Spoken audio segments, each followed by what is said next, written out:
अस्सलामुअलैकुम दोस्तों, सुरंग में मुसाफिरों समेत गुम हो जाने वाली ट्रेन का हैरत अंगेज वाकया आज हम आपके साथ पेश करने जा रहे हैं।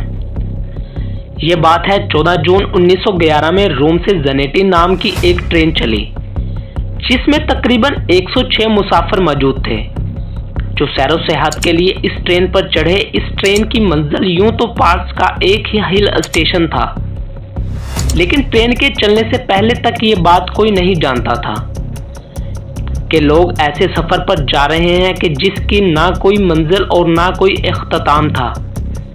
अपनी मंजिल पर पहुंचने के लिए इस ट्रेन को 1 किलोमीटर लंबी टनल में से गुजरना था, लेकिन हैरत अंगेज बात तो ये थी, ये ट्रेन स्टेशन के एक तरफ से अंदर चली गई, लेकिन दूसरी तरफ से वापस कभी नहीं निकली।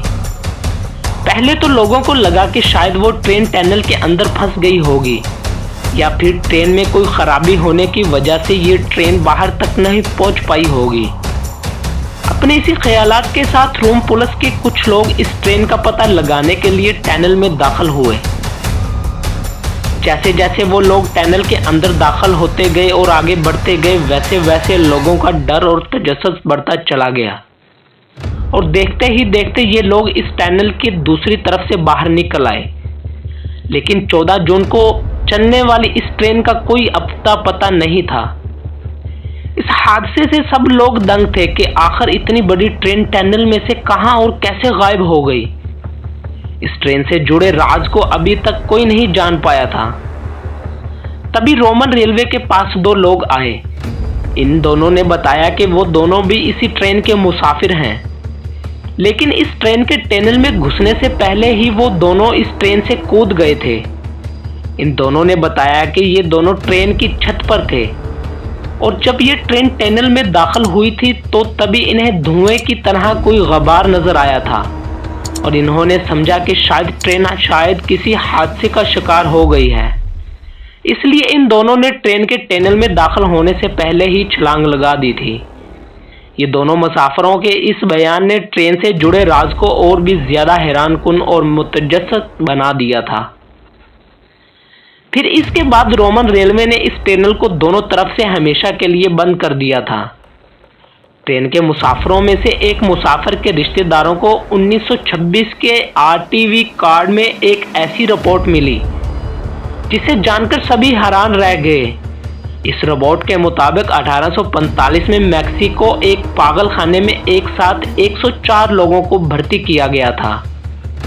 ताहम ये 104 लोगों कौन थे और कहां से आए थे, ये कोई नहीं जानता था। लेकिन हैरानकुन बात तो ये थी कि ये सभी 104 लोग इटालियन थे। इन सभी का कहना था ये लोग रोम से आए हैं। इन लोगों का बयान और 1911 में होने वाले ट्रेन के मुसाफिरों का वाकया आपस में मेल खाता था। लेकिन हैरानकुन बात तो ये थी कि जो हादसा 1911 में पेश आया था, इस हादसे के शिकार लोग 1845 में एक पागल खाने में भर्ती कैसे हो सकते हैं। लेकिन ऐसे भी हैरत अंगेज मामला तो ये था, लेकिन सभी का कहना था कि वो रोम से मैक्सिको तक एक ही ट्रेन में सफर करके आए हैं। आपको ये जानकर हैरानी होगी कि रोम से मैक्सिको तक दूरी तकरीबन 10,234 किलोमीटर है, और इन दोनों जगहों के दरमियान कई छोटे और बड़े समुंदर हैं। एक ट्रेन इतना लंबा सफर पानी के रास्ते कैसे तय कर सकती है। इन 104 इटालियन लोगों के बयान पर तफ्तीश करते हुए जब रोम से मैक्सिको तक आए पानी के जहाज़ों और इनके मुसाफिरों की लिस्ट लगाई गई, तो किसी भी लिस्ट में 104 मुसाफिरों में से किसी एक का भी जिक्र नहीं था। तो आखिर इस पागल खाने में एक साथ एक जुबान बोलने वाले एक ही मुल्क के लोग आए कहां से।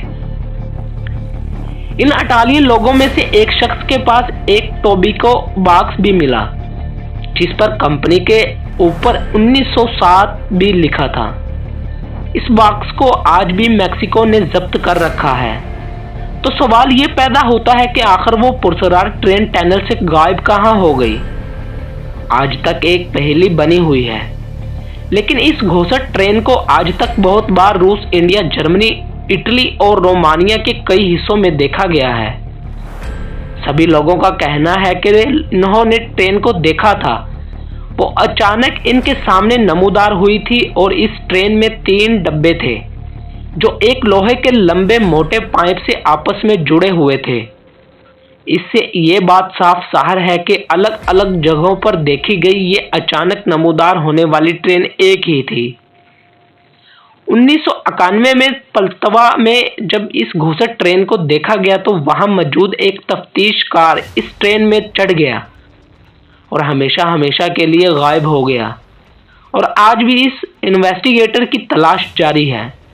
ये कोई जादुई हादसा था या हकीकत में वो ट्रेन किसी टाइम ग्रुप में फंसकर वक्त में आगे पीछे घूम रही है?